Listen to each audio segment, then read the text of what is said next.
Well, folks, it's February. You know what that means. Love is in the air. Oh, is it now? Shush. And it's time to explore the spirit of love in gaming. Which sure is. I said, shush. So welcome to this very late and hopefully very romantic episode of Music Arcade.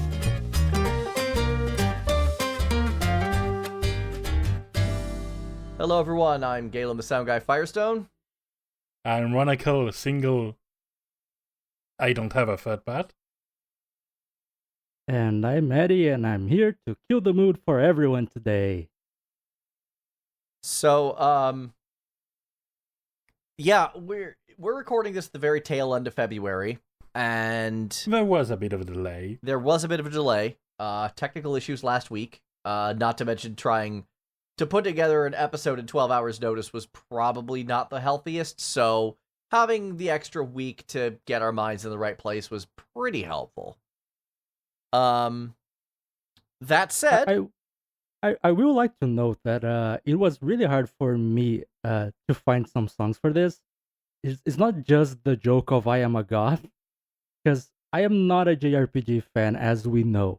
And Right. every time I tried looking into songs for this theme, every single page I would go to would throw Final Fantasy, would throw sometimes Dragon Quest, Breath of Fire. Yeah, it makes sense because it's long-term narrative stories. That's Yes, a better place to put a love story than, say, a first-person shooter. yes, but it made it really hard because I would listen to that and go, okay, I have no idea where this plays, so I can't say much about this. Let's Look. move along. Look, Eddie, think of it this way. This is not just a you situation, this is not just a gaff situation.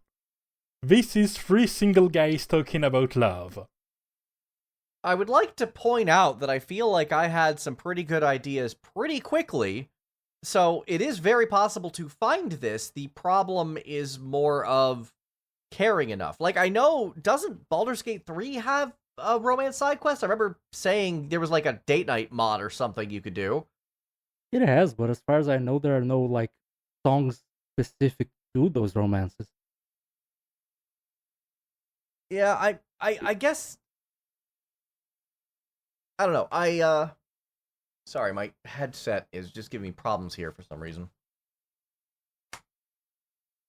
There we go. I don't know. I guess I feel like this is just sort of a topic that gaming gets wrong a lot more than it gets right. Yes, And that I will absolutely go for. Yeah, and then finding like real examples that work is very hard. And looking at this list, this feels like 75% of this is subversive in some manner. Like, we're not doing any straight romance themes, I think, pretty much at all. Even my first pick, which can be placed that way, my notes are actually opposite that. Yeah, and the main one I was thinking of was the sequel to the game you've put on that first theme. And I don't even like that song, so I'm glad I didn't have to pick it. Well, let's go ahead and dive in and talk about it then, because I picked Roses of May from FF9, specifically the Distant Worlds version, just because I like how it Yes. sounds. They sound great. But generally speaking, the song is the theme for a character named Beatrix, and Beatrix has an incredibly messed up story if you actually take the time to kind of analyze it, and it's not hard to read her story. It's just being manipulated by all sides, up to and including the guy she ends up with in the ending for almost no reason, Steiner, who is kind of a dingleberry. He's not great. He is oafish, let's say. He is very oafish, and I'm like, this girl is an extremely badass lady, and she has this really cool theme that's equal parts heartwarming and adventurous, and she deserves better. And I literally had this whole, like, poetic thing of, I guess I was expecting this not to come up first on the production order, but literally the way I wrote it, the tale of a proud knight who finds herself on the wrong end of everyone's manipulations. Bran, Kuja, guarded herself, and finally Steiner. She could rescue anyone except her own heart. I planned on this being a little later in the episode, so those notes are a little more subversive now than I'd like them to be. Yeah, but we gotta rip that band-aid and start already, because it's not going to be a lot of straightforward stuff. No. Let's be honest. And this theme, as a result, felt like the most straightforward purely on the song's basis. Yeah. I was gonna say, if you were to keep all the subversive themes for later in the episode, I would have 3 songs in a row that were my picks. Yeah, pretty much. That would be really awkward. Yeah. Basically it boils down to, this is a rather adventurous and romantic title. It harkens back to swashbucklers, and it harkens back to, romantic epics, so to speak. By that I mean epics in the vein of, like, I know it was a giant flop, but like Cleopatra or Ben-Hur, this big kind of sweeping energy to it. Yeah, like, there are other versions, like the original version of the song, that feel more intimate, more personable. This one feels like as you mentioned, the epic retelling, kind of romanticized and, in a way, kind of exaggerated, brushing down a little bit those struggles and manipulations, sort of, to make the song feel a bit prettier if built on pretty lies. Yeah, I think as you said, this mix is very different from the standard issue, and that's in part due to Arnie Roth's kind of specific arrangement style. Given that I'll be talking about Arnie's brother Eric and now playing, contrasting them at this point feels relevant. Arnie has a very, like, symphony first style. He's not really willing to kind of branch out from that. That works better on some songs than others. I think it works fairly well on this one. I actually do like this mix a lot. Yeah, it's very pleasant. It's very nice. Yeah. I really enjoy, in particular, the wind instruments, the clarinet and the flute. They sound amazing in this, I think. In my opinion, it's pretty hard to find a song from a Distant Worlds album and it sound like garbage. Generally speaking, these sound amazing. Yeah. This is no different. Yeah. Arnie may not be as adventurous as Eric is, so to speak, but he is certainly very competent, and which is ironic for this song and its adventurous character. That's true. I do feel like an Eric Roth version of this would sound rather different and probably be more interesting. And I don't say that necessarily as a knock against Arnie, because as I said, this is a great song. It does have that, like, old cinema feel, which I think kind of helps sell the message. That's a very nice way to put it. Yeah. The mental image I had in particular was like the kinds of stories that inspired The Princess Bride, like those very romanticized Middle Ages stories. Yeah, very much so, at least in her case. Yes, 100% agree. That whole princess in castle feel and the likes, yeah. That's big, the kind of area we're working on. Yep. It's a really, really nice composition by Uematsu as well. It rarely gets things wrong. I disagree with that. After this soundtrack in particular, he started falling off pretty hard. I haven't really loved many of his newer compositions since FF9. Even FF10 soundtrack, I felt has some good tracks on it, but is very overrated. And even in FF9, like, most of the town themes in FF9, I could never hear again and be just fine. So I'm not sure I agree that he never does any wrong, but certainly he didn't do any wrong in this particular instance. This is a great track. That is entirely fair. I am not as familiar with Final Fantasy as you are, as we have established. Right, you're not a JRPG guy. I was gonna say, I like my JRPGs in homeopathic doses. That's fair. On the subject of what you do and do not play, what the heck is a Signalis? It's another game I don't play. Okay. It's a survival horror. which listeners might recall from our previous episode was in now playing because it is now playing in my head constantly ever since the video by Power Pack. But yeah, this is a sci-fi survival horror with top-down visuals, and it's very much inspired by 90s anime and by PlayStation 1 games. Yeah, it's got that grit and that kind of feel adjacent to that whole low poly aesthetics that's going on. Yeah. The way I look at it, it's kind of Silent Hill meets the first few Metal Gear games in a way, because it's top down like the first few Metal Gear, but thematically it's closer to Silent Hill, just sci-fi. But anyway, the soundtrack, as I mentioned in the last now playing section, it's sort of a mix of neoclassical stuff with some actual classical stuff, or romantic period, I guess, and some industrial stuff. And this theme, The Promise, is basically the title theme to the game, which kind of explains why it embodies all those three elements of the soundtrack. And it's basically the theme to the promise that the main character made to her lover, which is a dark one. It's a very dark one, because they are dying in the middle of space, and her lover asked her to kill her if she ever ended up in such a state, out of mercy. And she refused to kill her because she would miss her, and that causes a whole lot of eldritch horror to begin. Well, as far as the song is concerned, my first notes are, yeah, this is an Eddie pick. It starts with dark gothic piano, so... Yep. Like...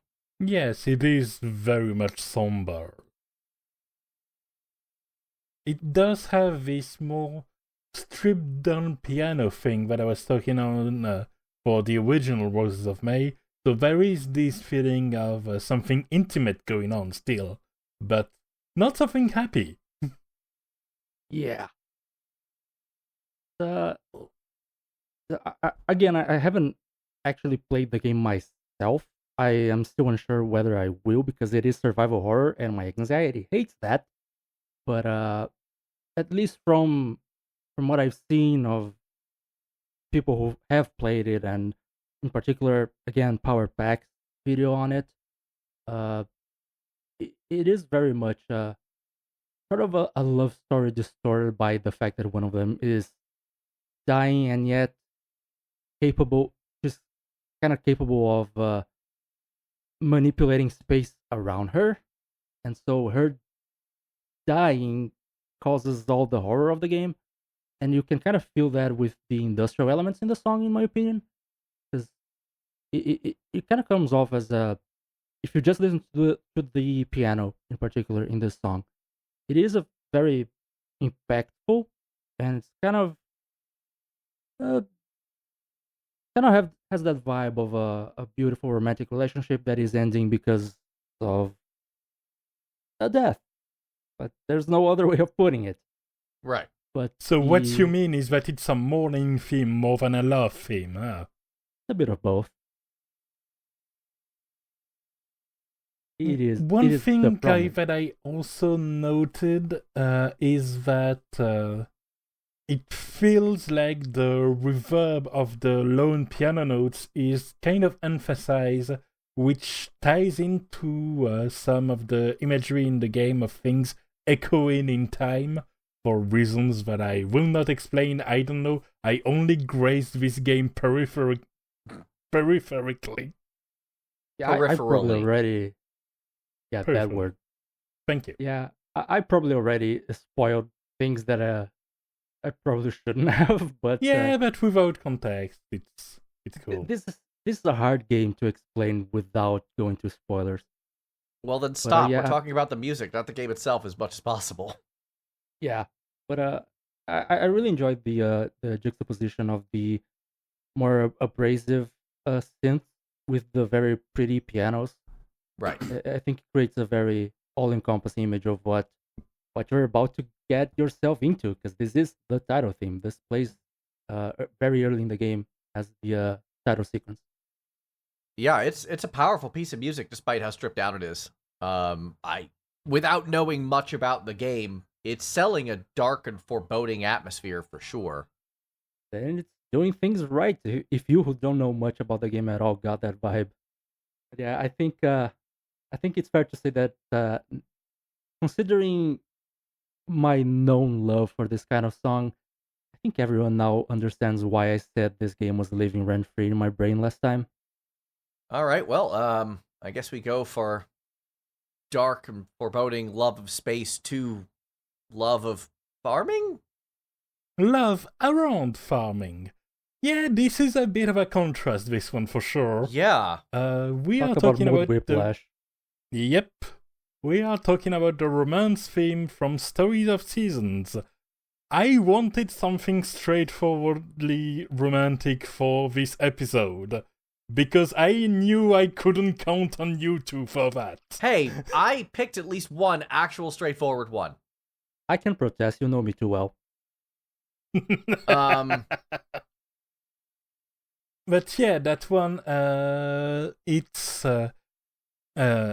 if you know the Stardew Valleys and Harvest Moons of this world, this is literally the Harvest Moon series, but licensing of the name in the West went awry, so eventually the series continued, adopting a more literal translation of the title that it had in Japan, and that's what Story of Season is. And this one is one of those that happens in 3 different towns with 3 different wedding themes and imagery and the likes, but a common theme for what is the third heart event, events that you trigger with marriable partners for your character. And yeah, it's very airy, it's got a light but slow energy, it's very bright-eyed, a bit naive maybe, but you gotta have a bit of that every now and then. Yeah, I listened to the song and my first notice this would be a decent town theme in 80% of 2000s to 2010 RPGs. Yeah.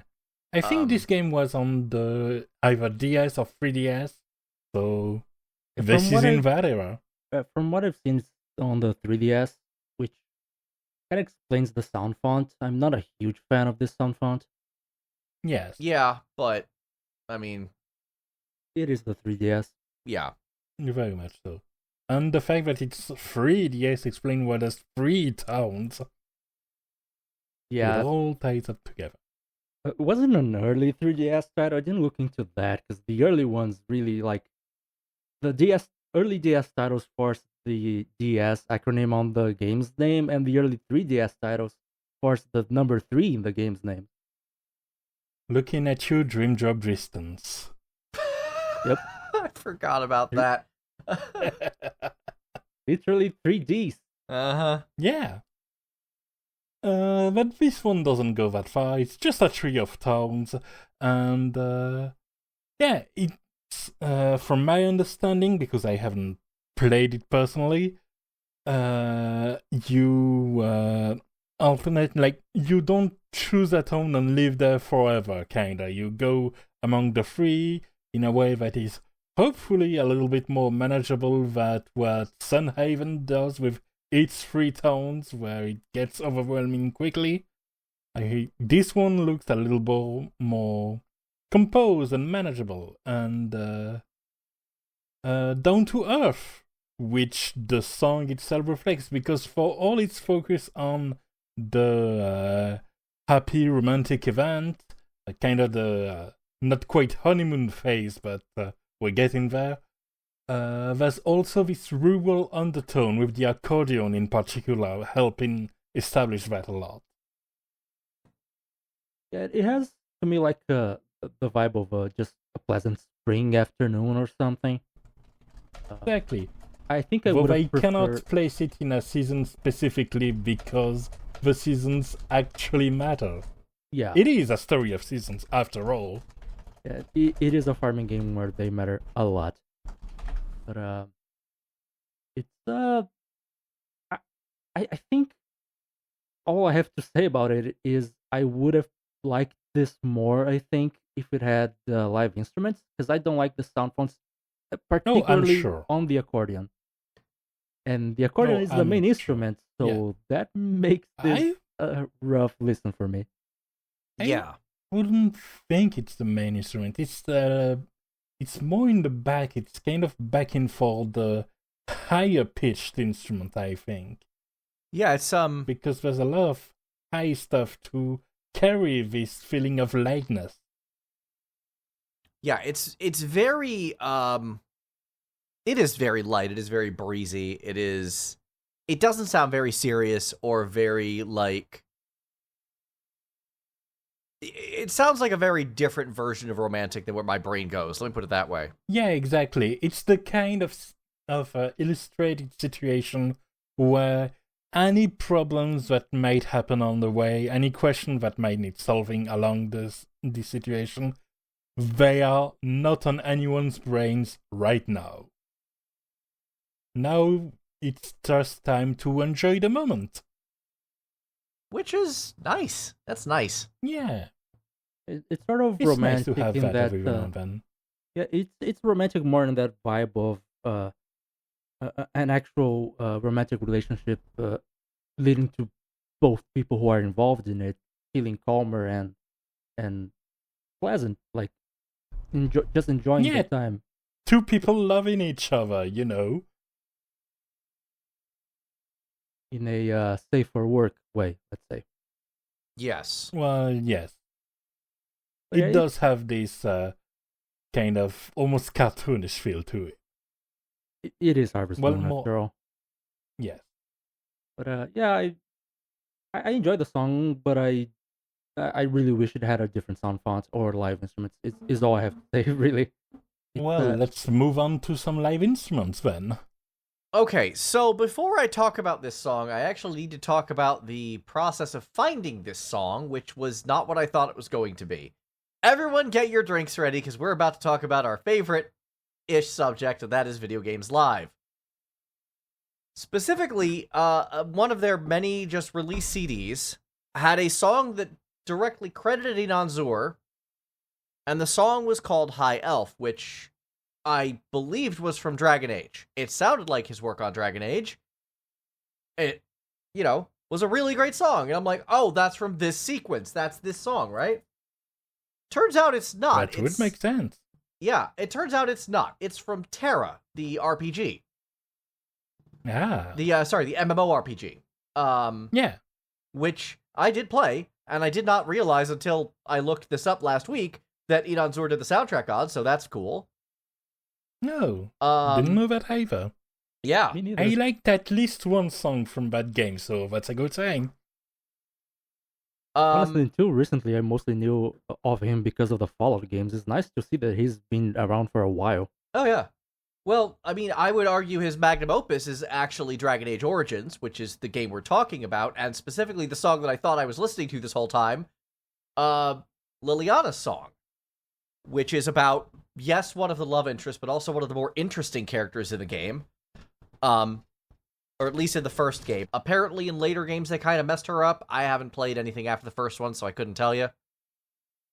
But one of her character conclusions is that she writes this bardic tale about the hero, about the warden. And this, I believe, is this bardic tale, which is basically the same song as the other one. Like, what's funny is I realized the song I was listening for was actually incorrect, but then also, this song is basically exactly the same, just different notes. Like, all the same instrumentation is there, the same vibe is there. So it is basically the song I wanted to talk about to begin with, even if the notes themselves are a little different. That's interesting, the context there, because from my notes, I noted, well, first that it is medieval fantasy to a T. Yes. But also that it didn't feel in itself like a song involving two characters, and that it was more about one character specifically. And I thought it was about Lelianna, which made it feel a bit alone and kind of counterproductive to this episode. But if it's about the main character and from her, then that makes a ton more sense. Yes, that is what's going on here. This is her poem to the warden. All right. So, at least in my reading of the song, it's filled with longing and etc., etc. No, absolutely. Longing is a very present notion. Now, admittedly, this is a song that only occurs in one of the ending conditions, and in other ending conditions, there's no need for this song. I don't want to spoil anything. Okay, I'll spoil it because there's no way for me not to talk about this. In any ending where the warden dies. Yes. An ending which is ignored immediately by the very following game if you choose to carry over the save after that ending. Like, literally, they just go, I got better, and then just ignore it from then on out. It's great. Sounds about right. Yeah. Anyway, so that also factors in. This was my straight romantic option, even if it is a bit tragic of a tinge. However, you can actually, under a certain series of circumstances, hear this in camp, and she performs it for the party under certain circumstances with the warden right there. So, like, it's not set in stone. That's the primary usage of it, but it's not the only one. You can actually finagle it into existence otherwise. Yeah, and then at this point, it's a matter of when the song is played rather than what the song is. And we're talking more about what the song is anyway, so right. I think that works. Yeah, no, it's a very, very pretty piece of music. Inon has a great style. He's among my favorite Western composers. He may be my favorite Western composer, for being completely honest. But he is, yeah, and he really kind of knocked it out of the park on this one, and he also knocked it out of the park on that other one that sounds very much like this that he wrote for Terra, which was apparently just a town theme. I don't understand how that happened. Does sound weird. I mean, I guess between that and the story of Season 1, there is a weird crossover between being in love and just chilling in a town. You know what? I can actually justify that, because it's domestic. Yeah. It's like you're settling down, kind of. It's a familiar warmth in both cases. Yeah. I will just note a final observation I made on my notes for this song, where I noted that this is remarkably close to the kind of music I grew up listening at home, which I'll let you guys imagine what music at a home of a geography teacher would sound like based off of this information. But I think that also explains why it didn't feel as much of a sad song. Like, I didn't quite get the longing vibes. So maybe that's also my ASD. Who knows? I got more of a calming vibe, like sort of similar to the Story of Seasons in a way, in that it's a calm romantic song, but just a different kind of calming, let's say. Right. I feel like this sort of Lelianna, either Lelianna or the warden, either or, is a calming presence to the other, let's say. Yeah. They can be, absolutely. Alternately, they both can become unhinged maniacs, which is also pretty great. Honestly, I've been playing Baldur's Gate 3, and considering it's sort of in the same pedigree, that sounds about right. Speaking of unhinged maniacs, let's talk about pirates. Yeah, let's talk about a very sad pirate. Yeah, this song isn't unhinged at all. Yeah, so... Hey, look, if you have any better transition, be my guest. No, let's roll with it. Like, Assassin's Creed 4 Black Flag. The song we are about to talk about is The Parting Glass, which is a traditional sort of parting of a party song in Ireland and Scotland. And they had a version of it playing in the game's ending, throughout its ending sequence. And honestly, Unhinged kind of fits for Edward Kenway in the first half of the game. This song is kind of Edward Kenway coming to terms with the consequences of being unhinged for half of the game. Because this plays after he learns that his wife died while she was waiting for him to come back with the riches he promised. And he realizes every single person he ever liked is dead except for the person who's singing this and his former quartermaster, who's now an assassin. And he learns that his daughter is coming in a ship to meet him. A daughter that was born after he left England, and so he never met her. And she looks like she's maybe 60 years old or so. So it's a very bittersweet, kind of depressing, really, song, but it is sort of in a place of love, both fraternal and romantic. Right. I want to give some major credit to the singer. That would in fact be Sarah Greene. I actually noted it down. She's the voice actor for the character of Anne Bonny, who is seen singing the song in the ending sequence.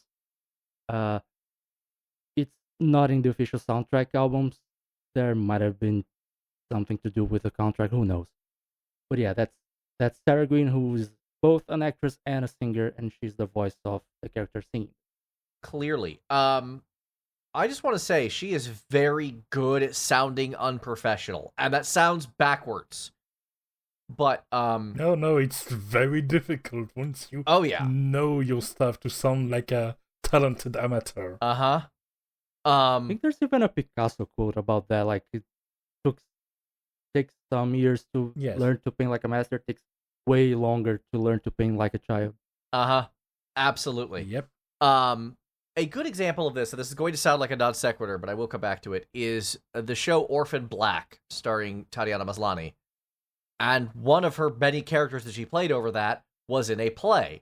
And you know how good actors do bad acting? Like, they're very stilted, very fake, very not there. In this case, she was actually able to seem like a talented amateur, which is so difficult, as we just said. Oh, yeah. So hearing this woman, who very clearly is a very professional singer, able to sound like this on a video game soundtrack even, where they almost never put this level of care into it. Like, I could go for ages on the karaoke of Like a Dragon and how it has two modes. They can sing or they can't, and nowhere in between. Yes.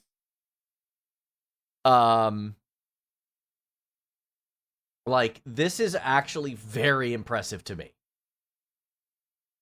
Knowing what I'm listening to, this is an incredible piece of performance that I am very happy to have heard.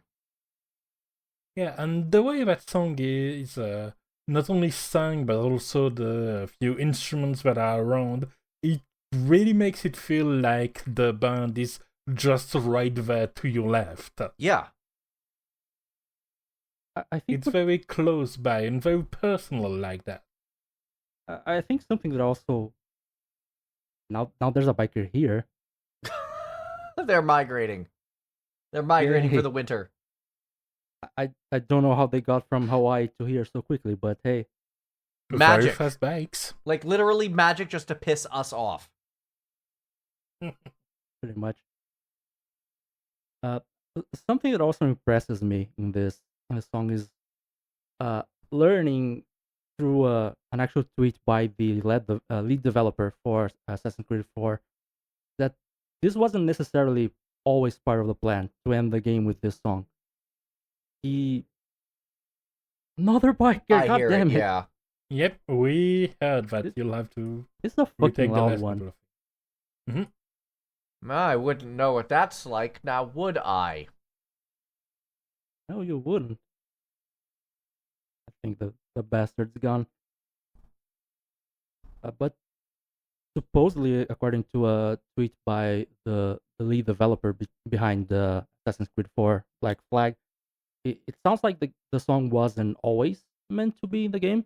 It kind of got inspired to add it to the game somewhat later on by hearing another version of The Parting Glass. Because again, this is a traditional, uh, technically traditional Irish song, but it's popular Right. in Scotland as well. So he listened to a different interpretation of the song and went, "Oh, that is amazing. That works great." So it, it sounds like it was planned from the start. It's all uh, very professional in it, amateurish vibe. Let's say it is professionally made to fit that scenario in the game, and it makes you think it was planned since forever, but apparently not. Yeah, it Yeah, fits and kind of so perfectly. The fact that it was an accident is, or at least a late plan, is actually really that much more impressive. yeah, things just fell into place, unlike the development of Skull and Bones that did come out at last. Dare I It's ask if relevant it's to any good? Assassin's Creed Pro. Oh, I heard bad things. I heard from what I've seen the reviews, it's sort of 4 point something out of 10, so middling to bad. 4 point something out of 10 in Game Critic land is not middling. That's awful. Yes. That's Well, really bad. true. A normal game is like 7. I have seen people say they enjoy it, but I guess probably the hype was too strong. Ubisoft delayed way too long, way too many times.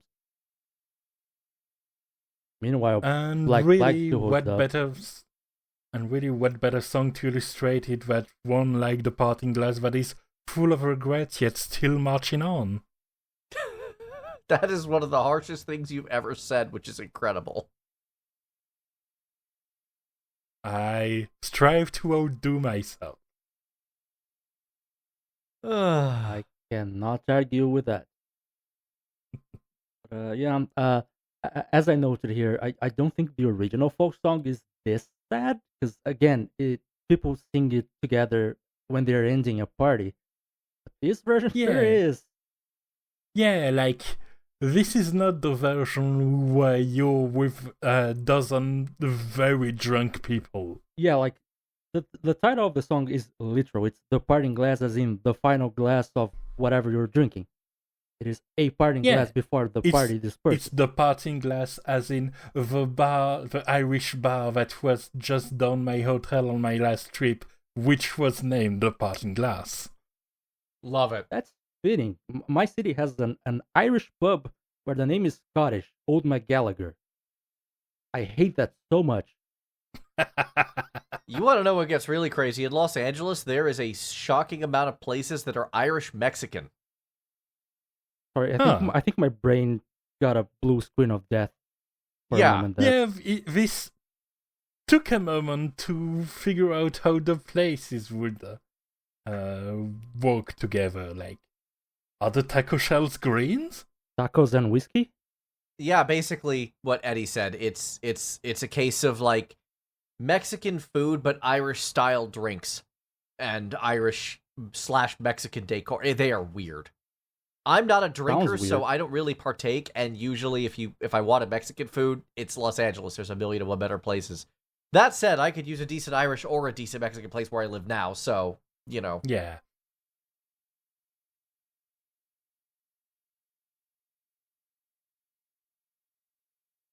God, I want a steak and mushroom pie.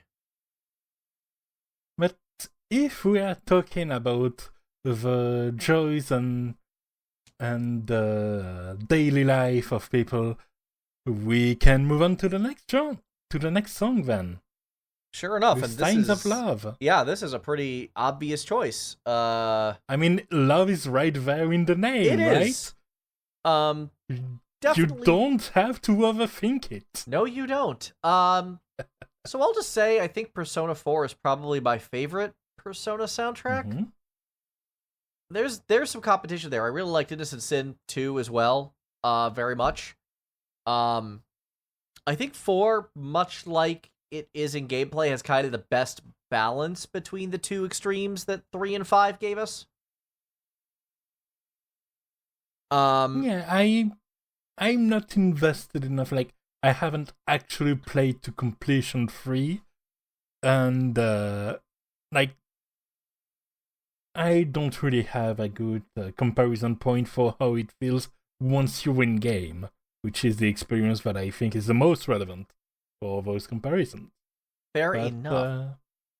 There is certainly a lot to like in a lot of those games, and one of those very likable piece of the soundtrack is Signs of Love, I would say. It's very enjoyable. It's very chill. It's also more about familial love as opposed to romantic. It's very much like... in the context, yes. Yeah. When you look at the lyrics, it's actually about a messy breakup. And you accused us of being subversive? What's wrong with you? I mean, to be that fair, was my plan all along. I was gonna say, to be fair, this is sort of a pop song, and most romantic pop songs nowadays are about messy breakups. Yeah, exactly. Like, this is probably the song that feels the most like a non-video game song. Yeah, I straight up noted like a down modern pop song.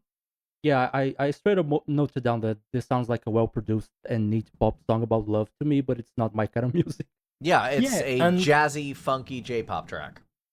Yeah, and given how common in a song the theme of love is, the fact that it's much harder to find content for video games is something that is interesting in itself, and we've talked a little bit about that on the intro. I'm pretty happy about that. And this one, as a result, is intended almost as a bridge between the modern song soundscape and the video game soundtrack kind of environment we have. And in this way, the fact that it's kind of out of context, like there is this clash between the familial love, which is very much an aspect of it, the daily life that the protagonist settles in having a father figure and a little sister figure to come home to, and the lyrics that are about a messy breakup. It feels not like a song that illustrates what's going on, but a song that a character would hear in his headphones right before walking back home, and it kind of gets almost in universe like that. Not literally a diegetic song, but one that would fit as something that would air on the radio or something. Yeah. Around that time, around that situation, around those family dinners and conversations and the likes.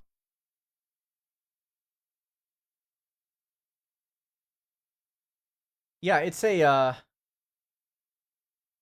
just a very clean piece of music. It's a very, as Eddie put it, very well produced. It's, from a musical standpoint, it doesn't need one more instrument or one less instrument. Yeah, exactly. It's very, very much on the nose. Like, it doesn't do anything weird or wrong.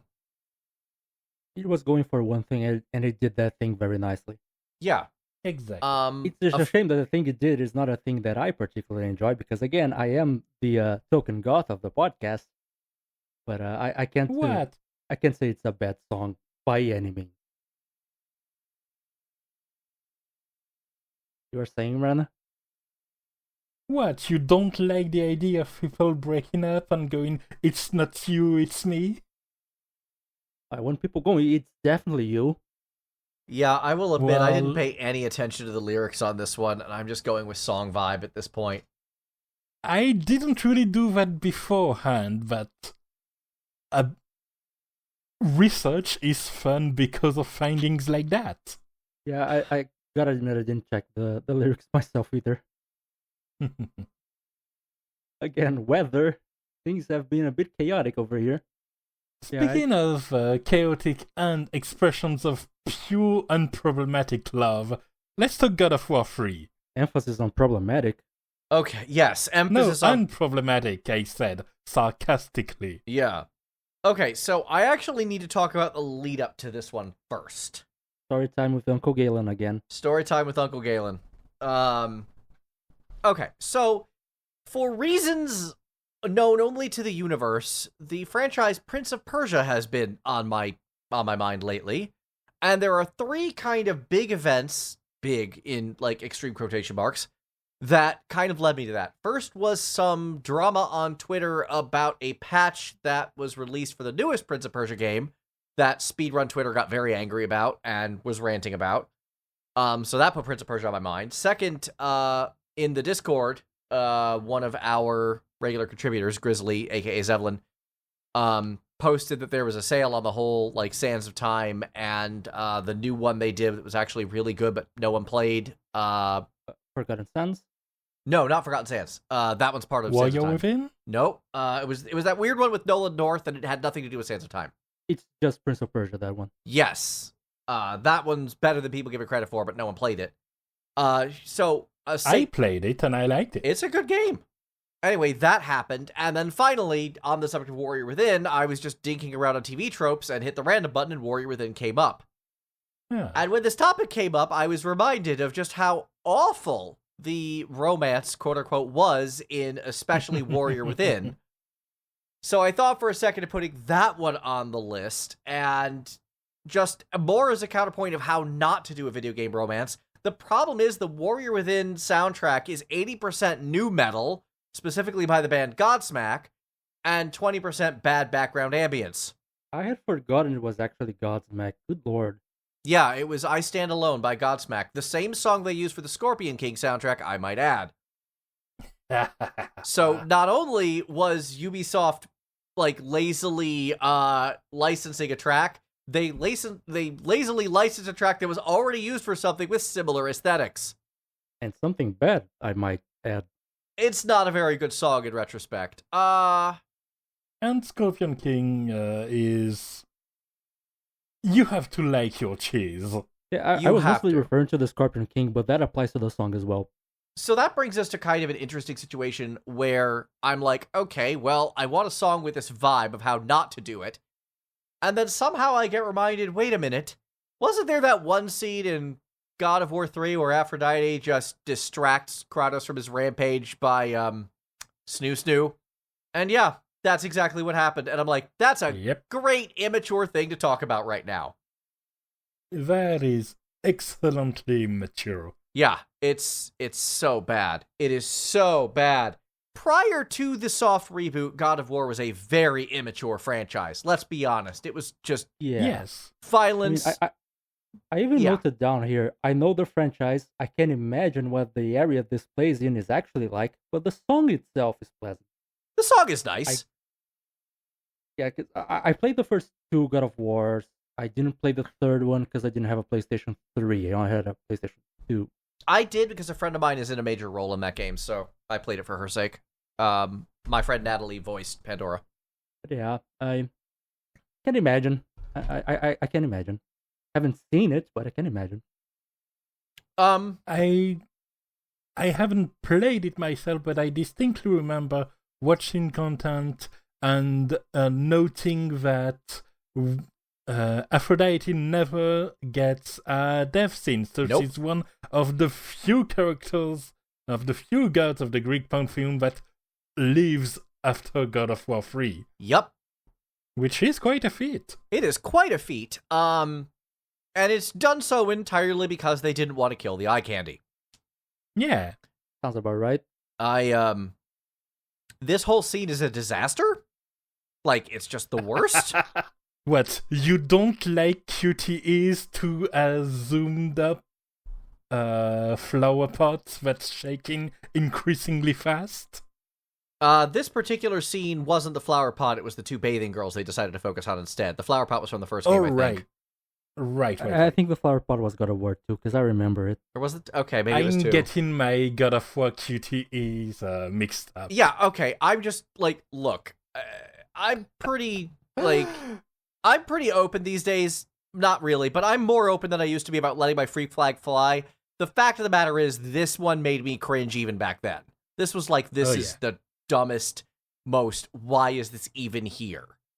I mean, again, I haven't played 3. I played 1 and 2, and as we just established, 1 and 2 had QTEs where you were having sex, but the camera was zoomed on some piece of furniture shaking on the corner.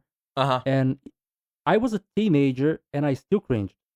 Yeah, I was just a male heterosexual teenager with hormones up the wazoo, and I still cringed. Consider the following. This description of how the scene works out with the QTs and the zoom on different elements could also have applied to a similar scene in Indigo Prophecy / Fahrenheit.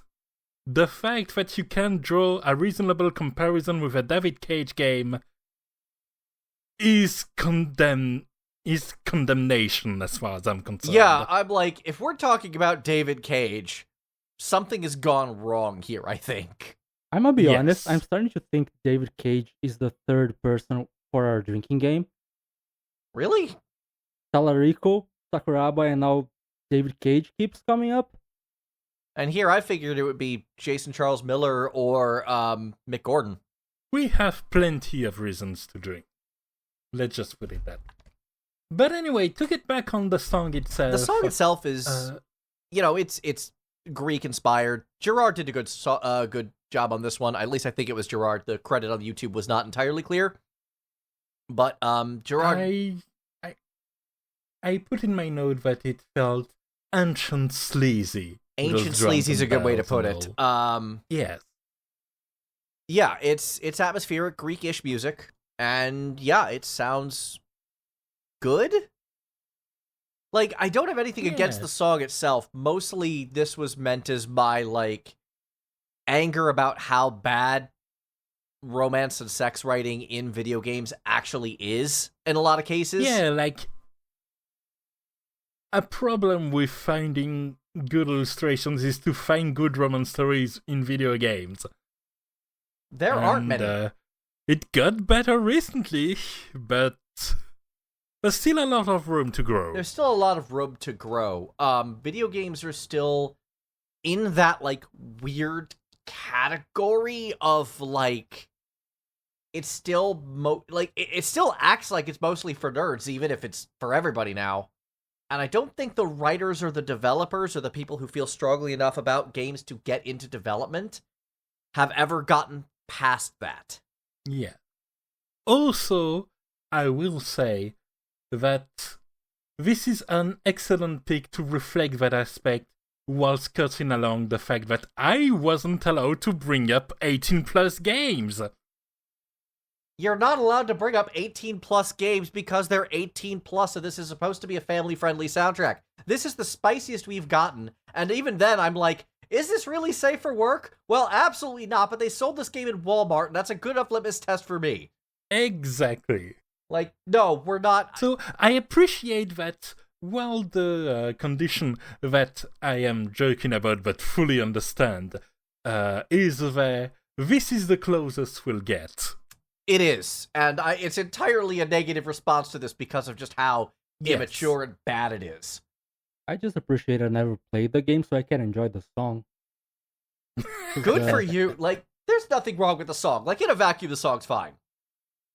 I want to know, because this would be particularly horrendous if I did play the game and had the song forever tainted, because one of my notes is that this is also remarkably close to the kind of music I grew up listening at home.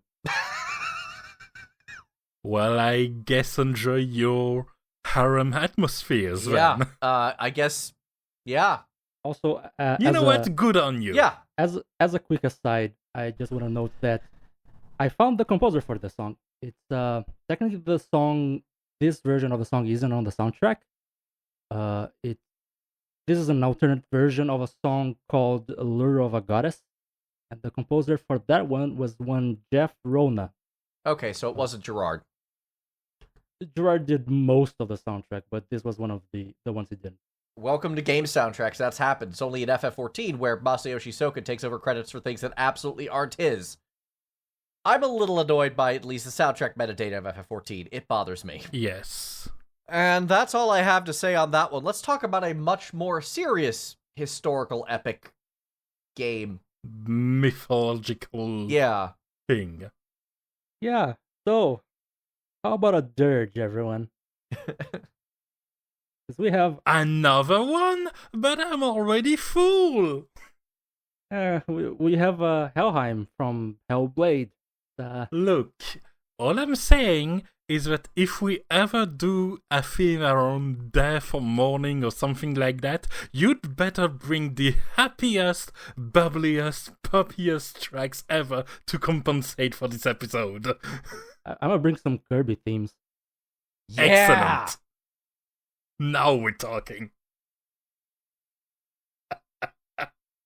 But yeah, this as you guys can tell, I might not be the biggest fan of love stories, because No, This is a- really? I wouldn't have guessed. yeah, yeah. Okay, I'm going to tell you the integrality of my notes on this track. Right, comma, you're gonna have to explain that one. Yep. So I actually did get it a little more, but I'll let Eddie lead it off. Yeah. I don't want to spoil the game too hard because Hellblade is one of those games where there is a twist that you want to experience yourself. So in short, this is basically Senua, the main character, grieving over her brother who died, along with pretty much I think the rest of her tribe, and she's going to Helheim to bring him back. So this is about lost fraternal love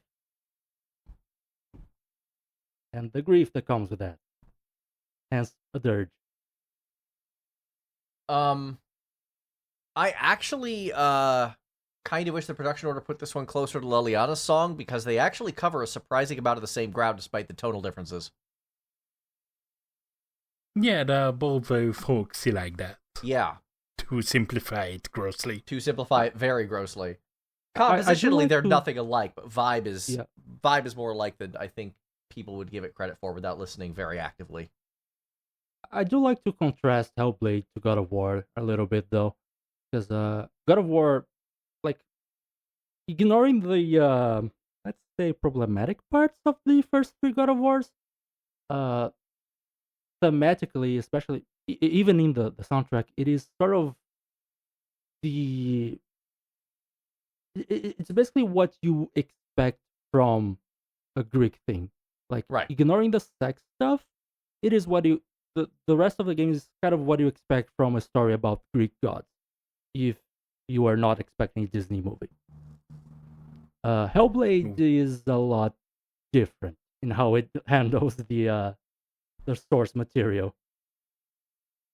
Yes, it very much takes it as a base to do its interesting things. Yeah, it does some character work, let's say, with the mythology in the background, and this is as much of a theme of Helheim as it is a theme of grief, of her grief. I mean, if you're gonna grieve somewhere, might as well in the realm of the dead. So yeah, this song it starts off very quiet, but then a little under 2.5 minutes in, has almost a freak out. Yes. It suddenly becomes very powerful and aggressively Nordic. Yes, which I like. It's just a very strange feeling to kind of come out of nowhere. It, like, takes kind of a hard left turn, and I've never really liked that unless there's context for it. As taken as a song itself, it's just jarring.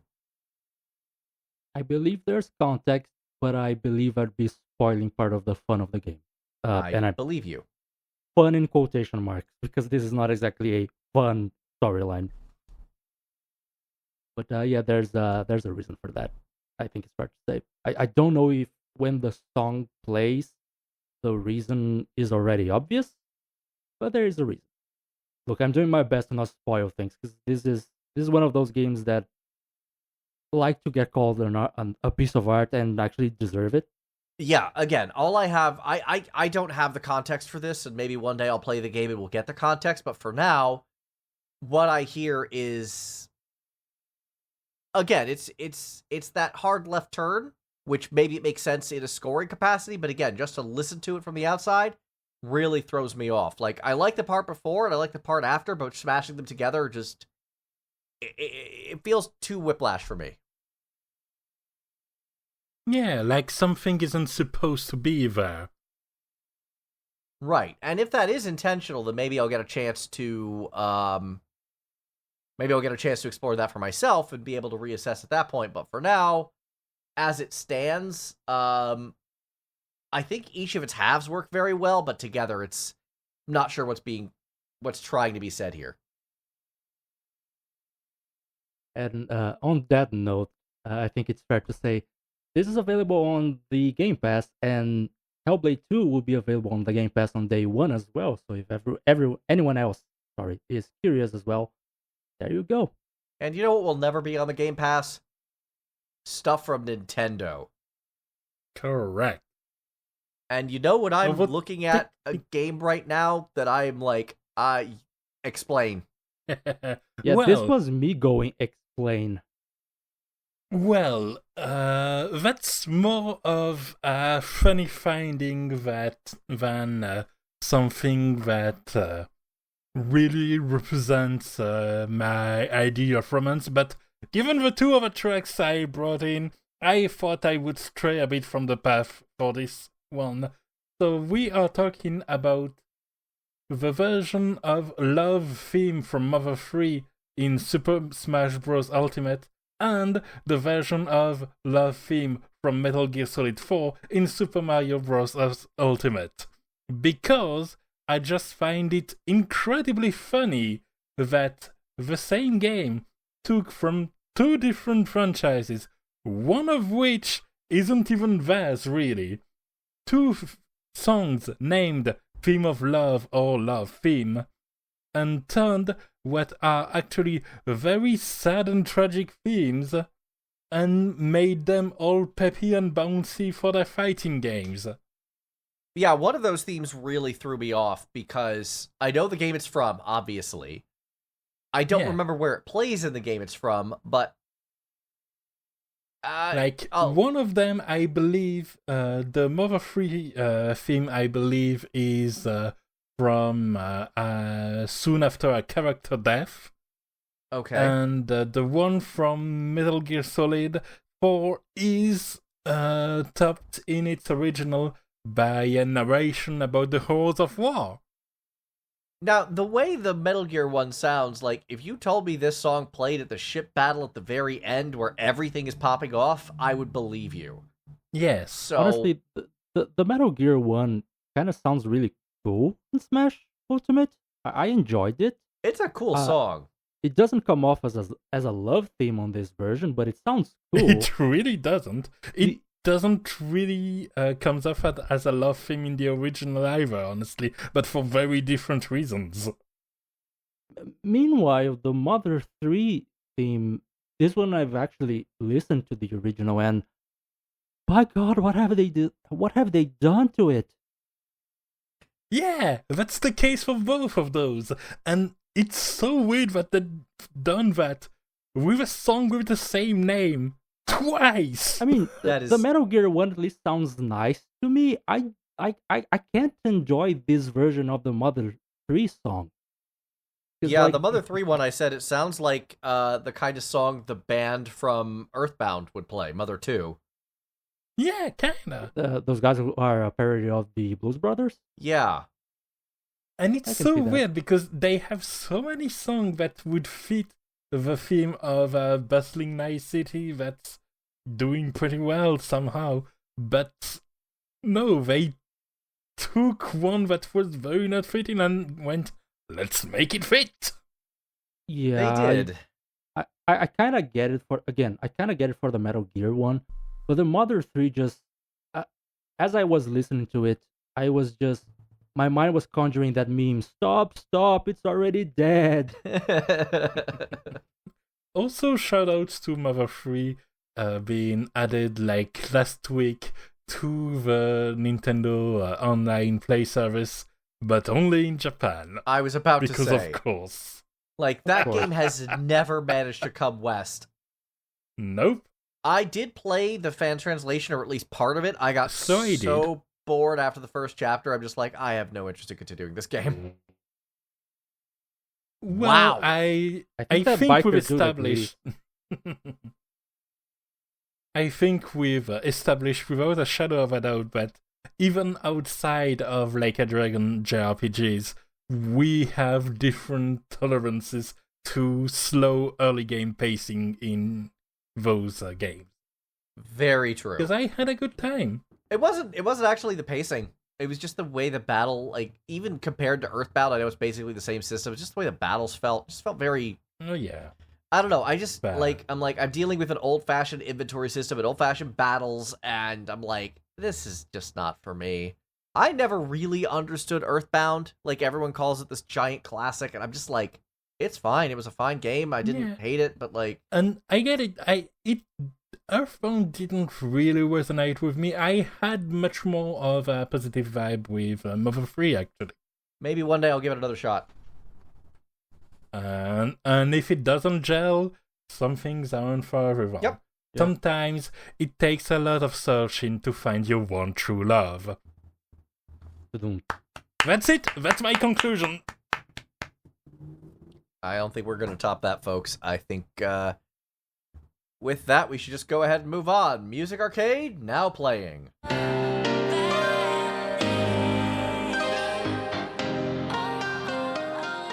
So on my end, I've been playing first a couple of survival likes again, because there was Deep Rock Galactic Survivor that came out. I want to check out that one. I like the idea of Deep Rock Galactic. But It's pretty fun. yeah. It's pretty fun. The fact that you have the main thing that drives you forward being going around and mining stuff instead of staying in place and surviving is a pretty different dynamic.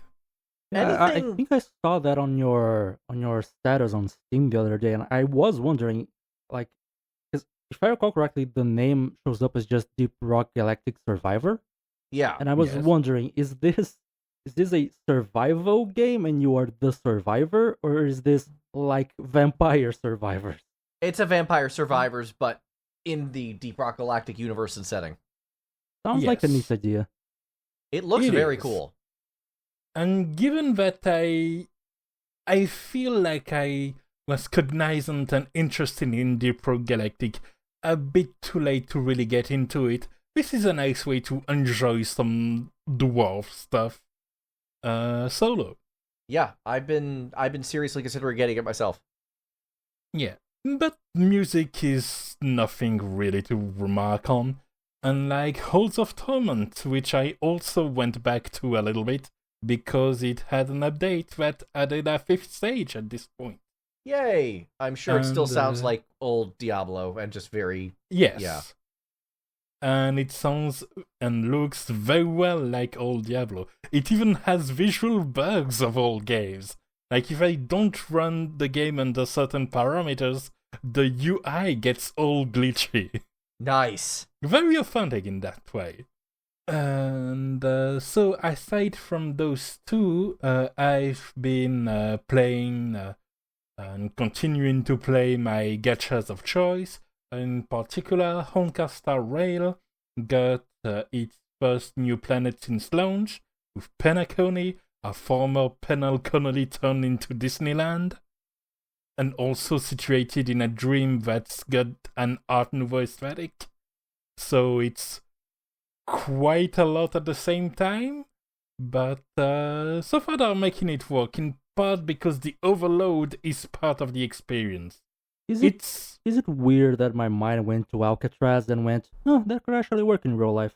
yeah, I mean, we've had Well, you go to less, Alcatraz, and I'm thinking that, like, I would totally love to visit Australia one day. It seems gorgeous there. Oh, and God. what I was thinking was that I believe office in the Netherlands for Amazon that was a former panopticon. I mean, that's just on brand for Amazon. Exactly. Then there goes... this is so on the nose. It sounds fictional, but it's true. There goes Galen's Twitch channel. I'm sorry, everyone. We ruined it. Jeff Bezos is gonna just terminate it. It's fine. Capitalism subsumes criticism of itself. Anyway. Okay, let's not get all Marxist here. Let's get back talking about video games, please. Yeah, especially since that track in question, Fair Play, is one of the battle themes, and it's the one when you get into a deeper dream layer that what's the intended experience in the story. And so while the other battle themes have this kind of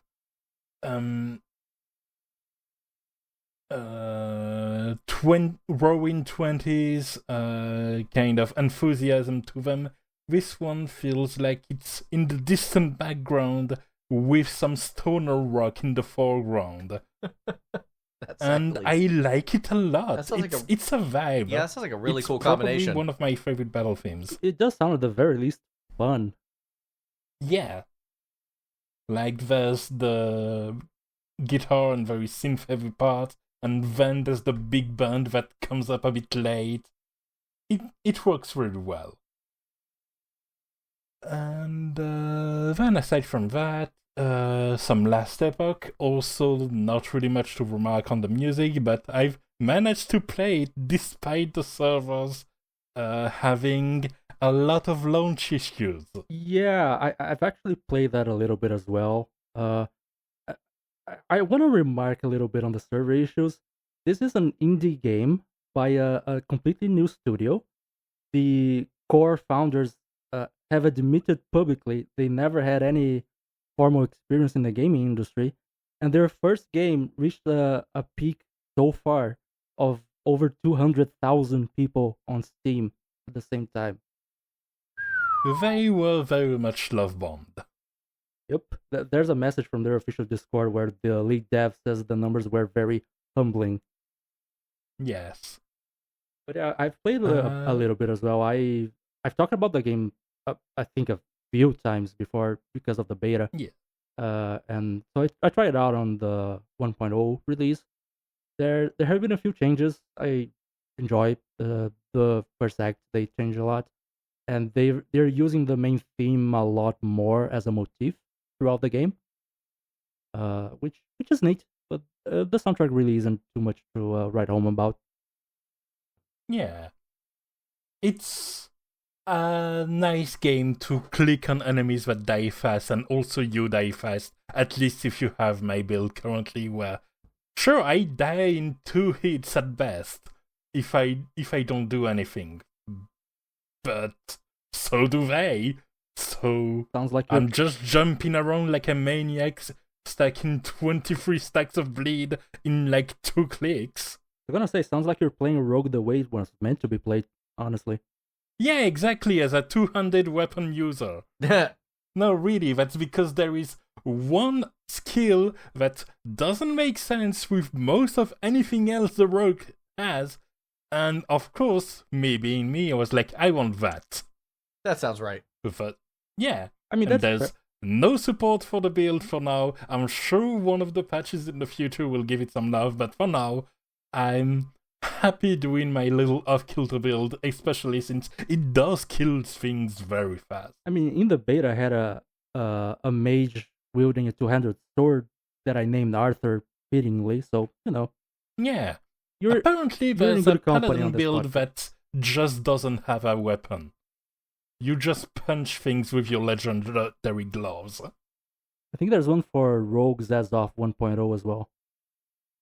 Nice.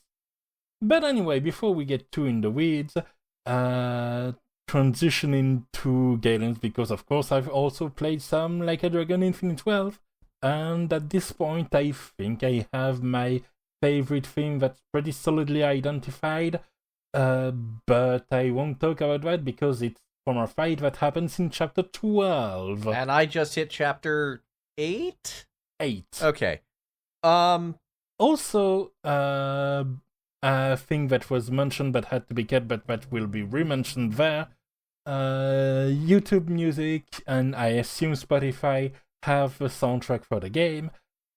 And unlike precedent entries, this time they actually credit each track individually to the composer. On Sega, but to the actual composer. That's the important part. Yes. We want proper credit. We want proper credit. So I'm very glad they're doing this. Good on them. Just to confirm, it is on Spotify as well. Just if anyone is listening and want to look for it, it's under the Japanese name Like a Dragon 8. Good to know. So I do like the soundtrack to this game. I will say the Hawaii battle theme is kind of weak. It's not as aggressive as other themes, so I'm probably not going to get as angry with it as I got with the Yokohama battle theme in 7. Yeah. But at the same time, I do find it to be, it's not the best theme in the world. On the other hand, out of the songs that I have heard so far, my favorite is actually the Overseers people's battle theme. And I don't want to spoil who that is for those who haven't played. It's just kind of a wild track, and it uses vocal instrumentation in a way that's been largely avoided in this franchise so far, so... Yeah. I'm kind of digging how that song sounds. It's funny because this one actually kind of gets to me because of how aggressive the opening is. It's an aggressive opening. Which was your problem with the Yokohama battle theme, but...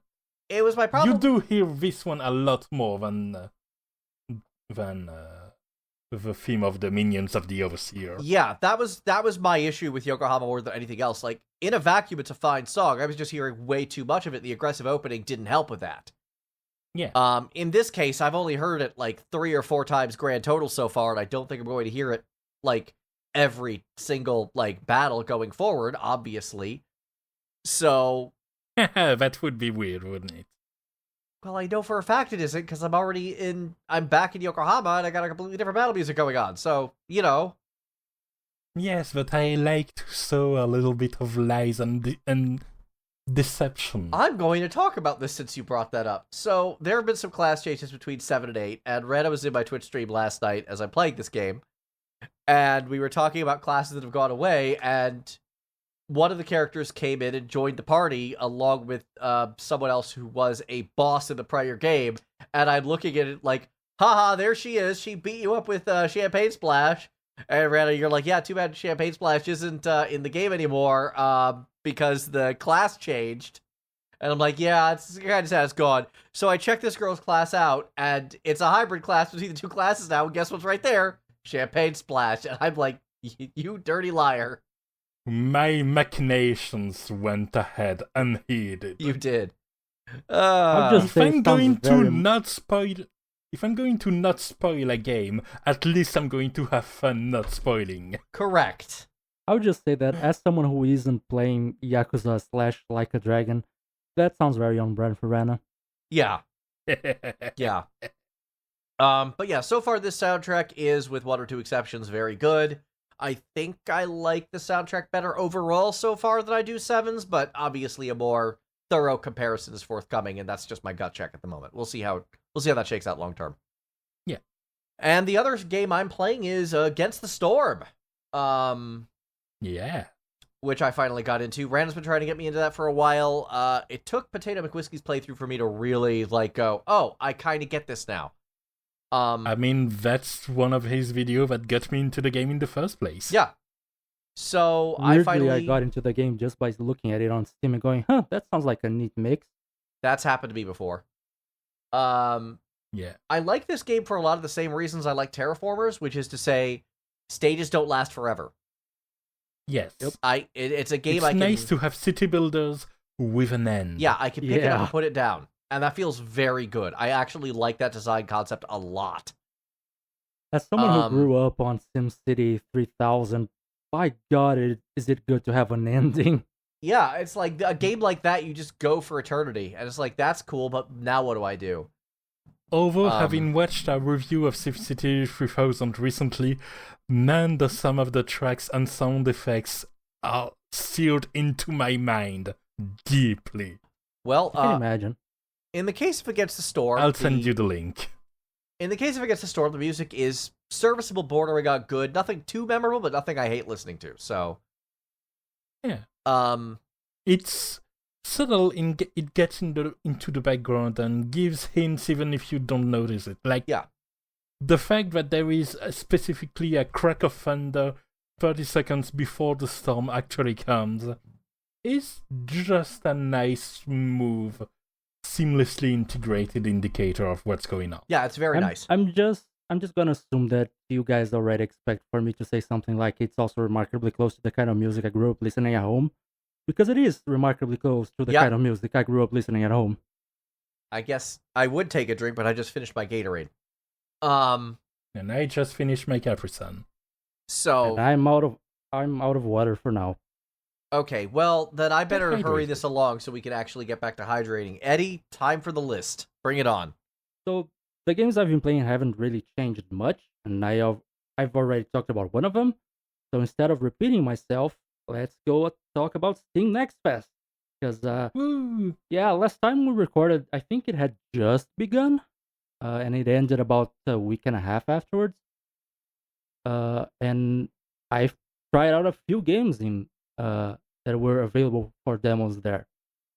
So in alphabetical order, first Balatro, I think that's how it's pronounced. The poker roguelite. It I think literally only has one song, and it's sort of a cheap tune. That's not a lot. Yeah, it's sort of Yeah. a cheap tune song with a bit of a loungy vibe. Well, it's an early demo, so like obviously more It's can out. come later. Oh, it's Oh, out. it's out Never now. mind. I'm Yeah, wrong. it came out like a couple of days ago, Okay then. Yeah, I think. I actually bought it because I enjoyed the demo. It looks nice.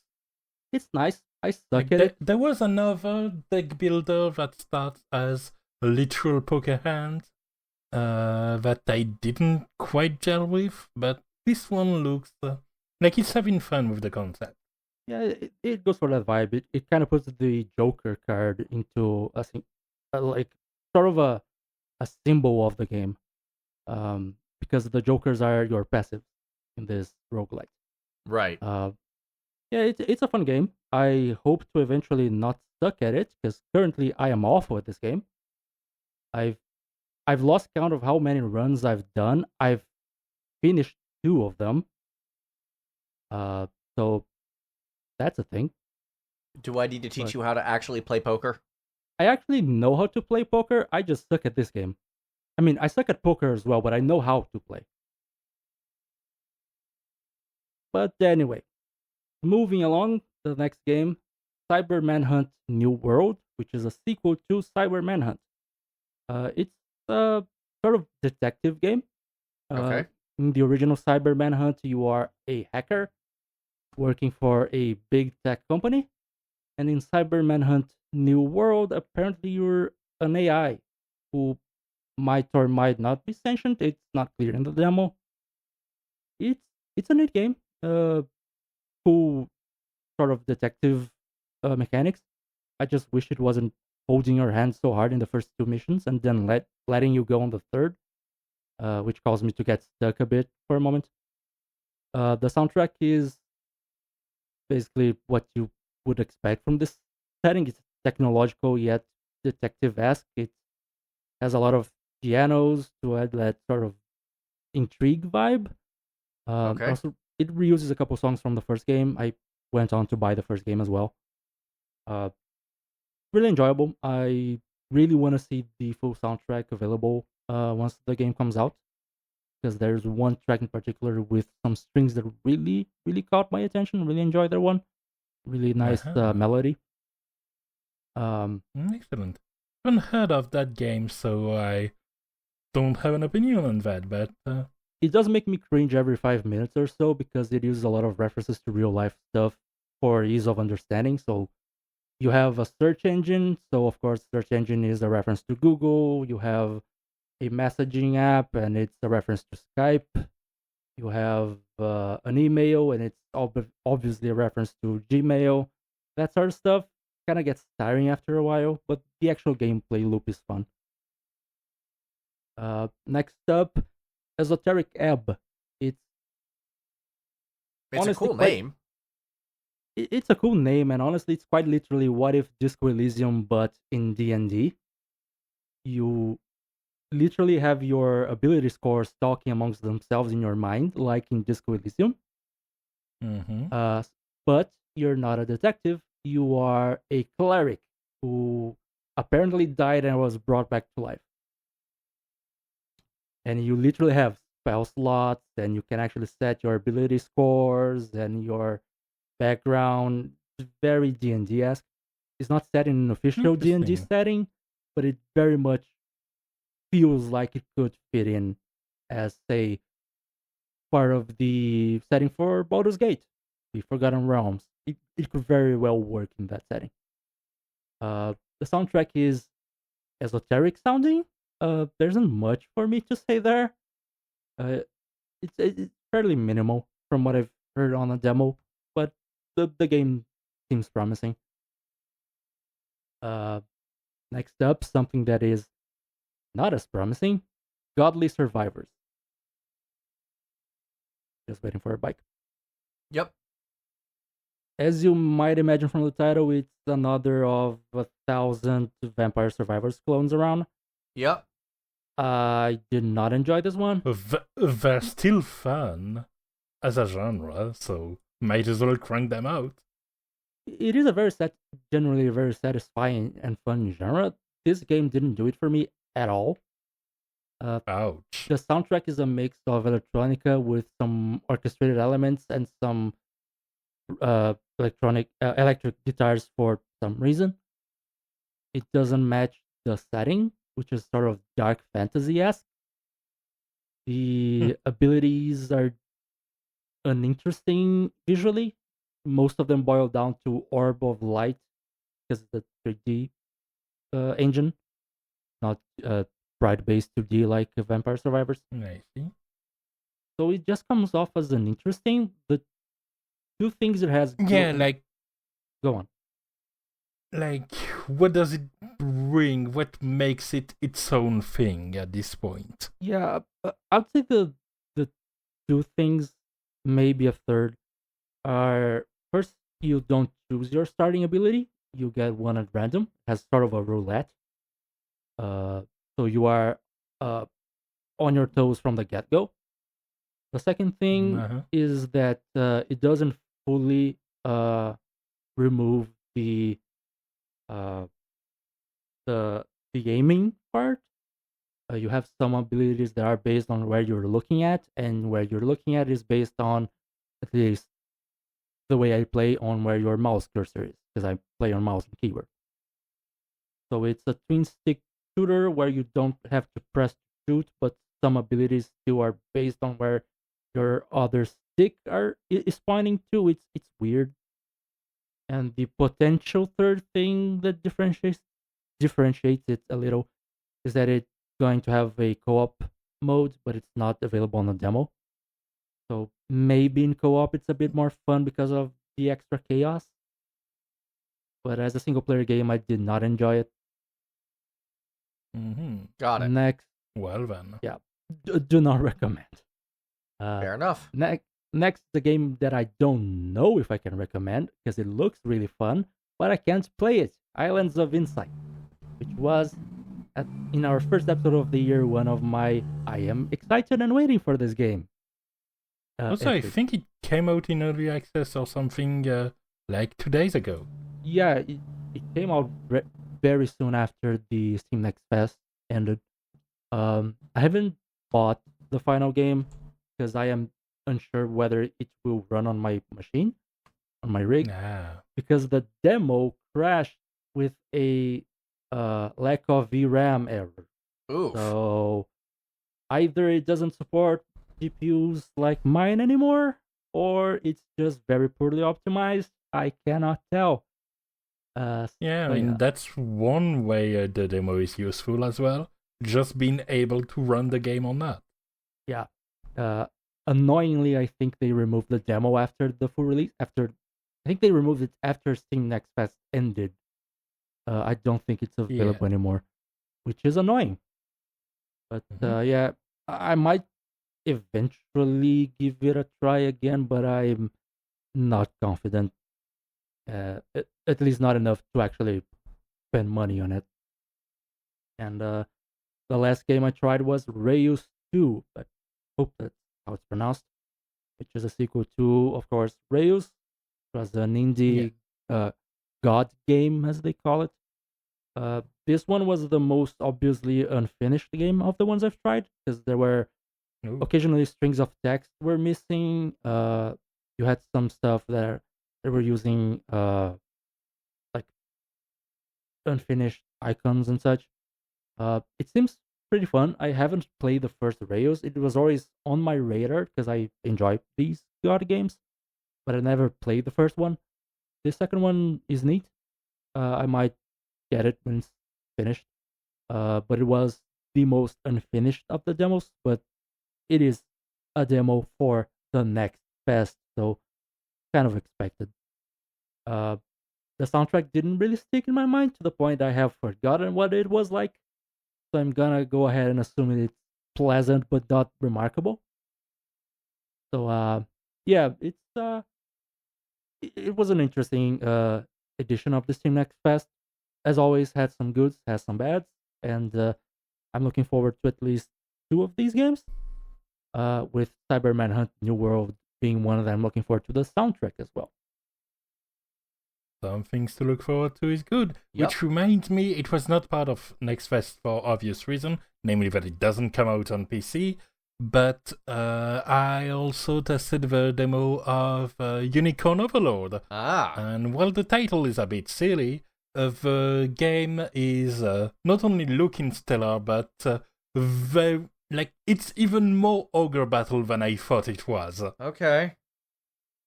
I don't know, I hear stuff like that and I always get a little nervous. I still gotta go back and finish Tactics Ogre. I stopped at Palace of the Dead. Well, the demo is still there, at least on Switch, and I believe on PlayStation as well.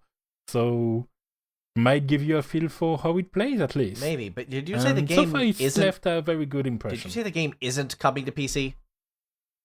It isn't coming to PC. That's kind of a deal breaker for me. Vanillaware is stuck in the past before Dark Souls bridged the gap between console exclusives and porting everything to PC. Well, hopefully they figure themselves out, because that makes me sad. That makes me sad as well, but at least it's probably going to be playable on the Switch. I mean, there is that. Then again, Age of Calamity wasn't, so...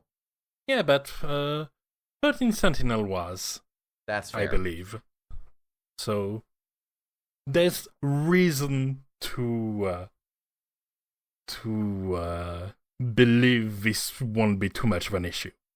And if we're going to talk about games that don't exist yet, I am already very much looking forward to Shin Megami Tensei 5 Vengeance. Oh, yes. The updated re-release and port to, hey, guess what? PC, among other places. Indeed. We've already gotten some of the new English tracks. We know Caitlin Galt is voicing Lilith, which is great. I'm very much looking forward to hearing what the soundtrack is on this one. SMT5 I found to be very underbaked for what it was. While I did enjoy it, it definitely was not as polished or complete. According to the developers, this is the more polished and complete version that I wanted to begin with, so I'm very excited to hear and see what that's all about. Yeah, like they explicitly shared similar thought of what you have about how they were frustrated they couldn't do a lot of what they wanted to do with that game. Yeah, so... I'm just thinking now that there's a joke to be made about how the Japanese devs have a weird way of doing early access. Oh, you're not the only one who made it. Someone actually flat out said, so I guess SMT5 is finally coming out of early access, huh? Yep. Yeah, I'm like, you have to pay twice.